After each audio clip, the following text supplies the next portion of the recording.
常做一做。平时坐姿呢要端正，适当的进行运动，也可以防止颈椎病出现。60岁后想要长寿，3件事尽量少做，或许能为寿命加分。尽量少抽烟。现在不管男女，很多人都有抽烟的习惯，而60岁以后，可能很多人已经有数十年的烟龄了。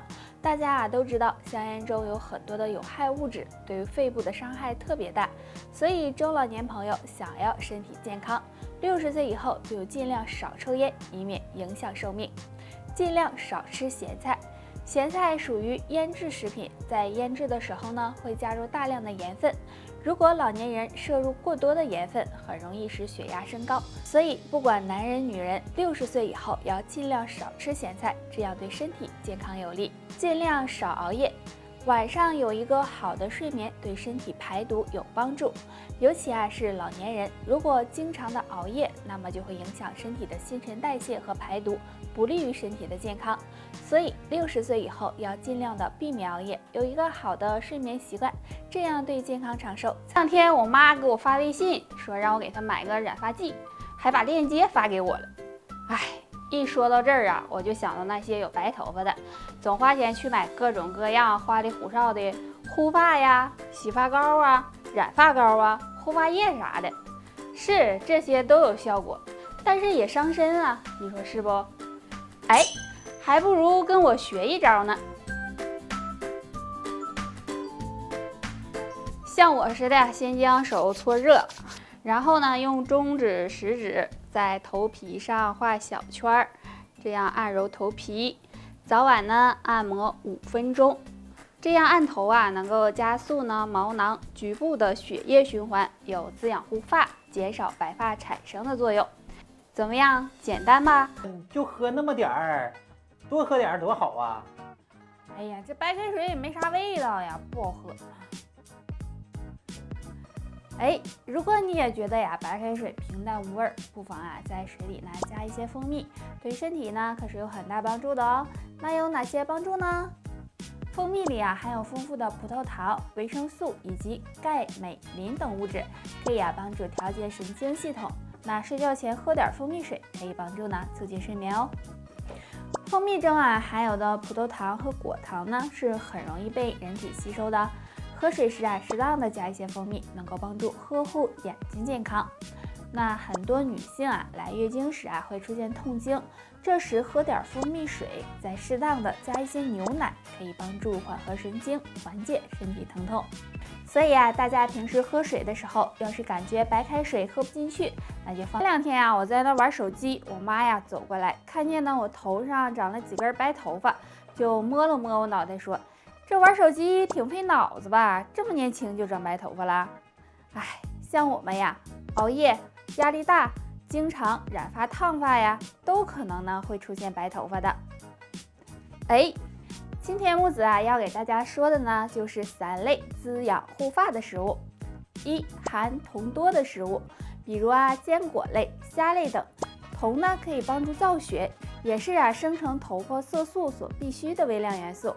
如果缺铜，容易加快头发变白，所以多吃这类食物有助减少白发。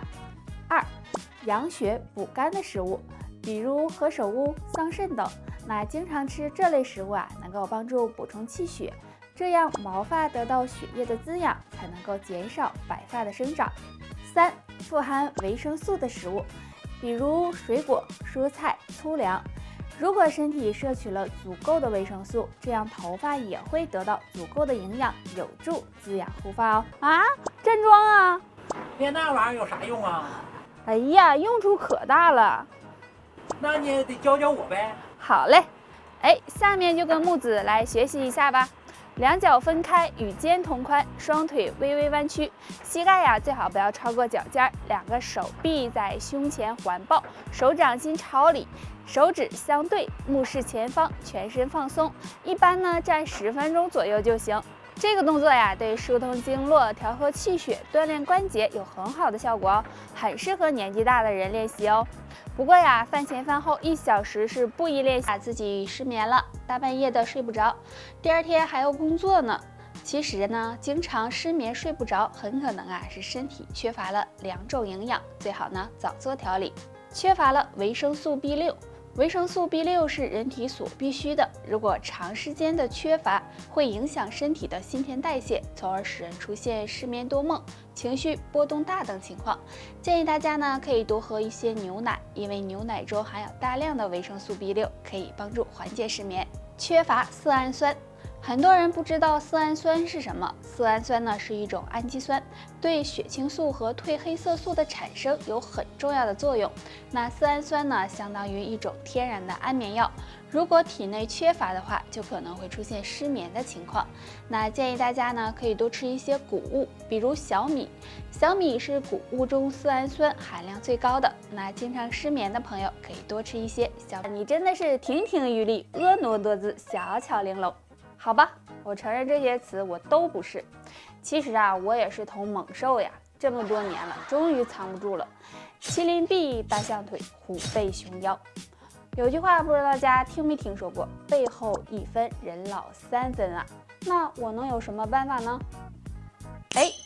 今天呢教大家一个动作，可以帮助燃脂薄背哦。动作呢很简单哦。站好了，双手合十放在胸前面，吸气的时候双手举过头顶，头尽量的向后仰，坚持10秒钟，可以自由的呼吸，别憋坏了。然后呢再慢慢的把上半身竖起来，双手呢放到胸前，低头放松一下，这样反复的做30下。这样做呢，能够增加脊椎骨和颈椎骨的灵活性，帮助消除背部的赘肉，还能够增加身体的柔韧性哦。得了，也不知道你们学没学会，没学会的，昨天呀，我妈又跟我生气了，就因为我在厕所不出来。你说啊，我上个厕所，我妈催，我爸催，你说你们催啥呀？哎，不过呀，催我也对，因为我已经在厕所里待半个小时了。那因为啥呀？还不是便秘害的吗？还不赶快跟木子来学一招。先来呀，找我们肚子的天枢穴，那大约呢就是这3个手指宽，放在呢肚脐两边，然后呢这里就是了。找到之后呢，用我们这个大拇指，然后按压或者是揉都行。每次呀按个3-5分钟，能够呢促进肠胃蠕动和消化，而且天枢和胃肠道有很密切的联系，既能通便还能止泻哦。那大家看明白没？挺简单的，就看你能不能坚持。便秘是很常见的一件事，虽然便秘不是什么大问题，但是长期便秘也会给身体带来危害，而且便秘的痛苦也只有自己才知道。那该怎么缓解呢？可以试试下面这2种食物，可以帮助很好的改善便秘。第一种，富含维生素 C 的食物。生活中含有维生素 C 的食物有很多，比如萝卜、豆芽、猕猴桃等。在我们肠道内，维生素 C 是乳酸菌的食物之一，所以经常吃这类食物可以增加益生菌数量，有润肠通便的效果，能够很好的帮助改善和预防便秘。第二种，富含膳食纤维的食物。我们身边有很多食物都属于膳食纤维食物，比如红豆、海带、木耳、玉米等。食物中的膳食纤维分2种，水溶性和不溶性。那经常吃这类食物可以帮助软化粪便，刺激和加快肠胃蠕动。那便秘的朋友多吃这类食物，可以帮助快速通便，让肠道越来越通畅。好了，本期内容到这里就结束了。大家还有什么疑问或者是建议，可以在评论区给我们留言。我们下期再见吧。